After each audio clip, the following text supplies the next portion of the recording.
Right, good day to you all.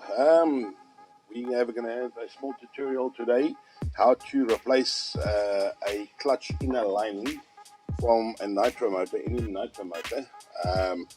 These days that you can just buy the liner loose, get them in a pack of two, focusing there. So what you basically do, well, I saw that my old liner was totally worn out and came loose.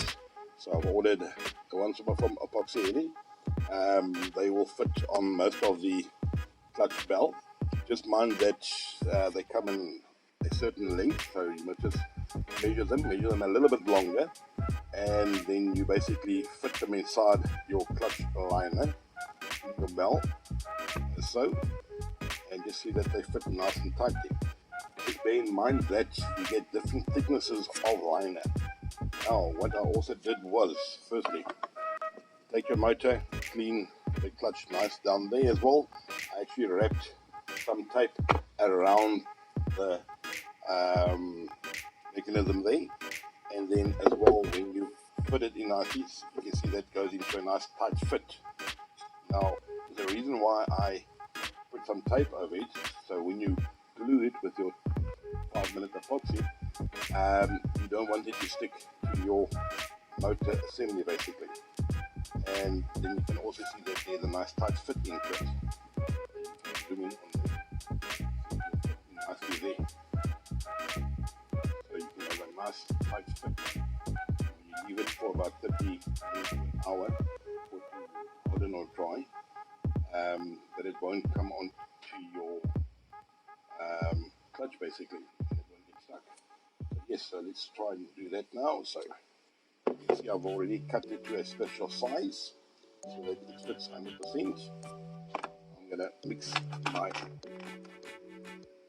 10 minutes or 5 minutes epoxy, 2 parts of the big one and 1 part of the smaller one.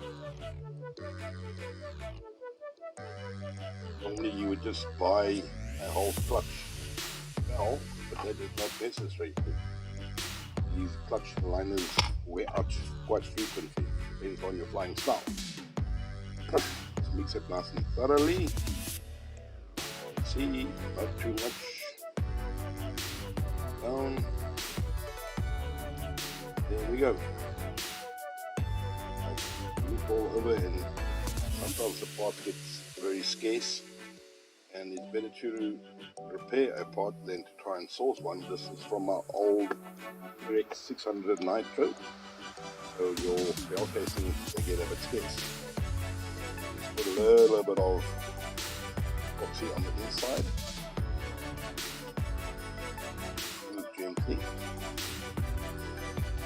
up 46 inside, right around.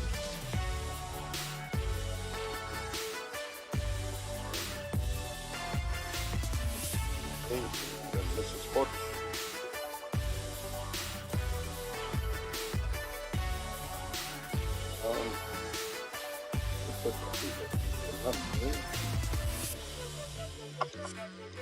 Liner that I've already cut on the inside, just fold it in,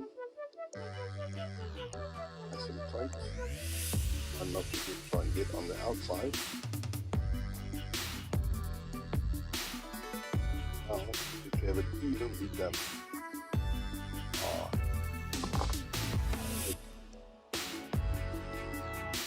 I'll put some of the tape around it, get all nicely, and then just squeeze it inside.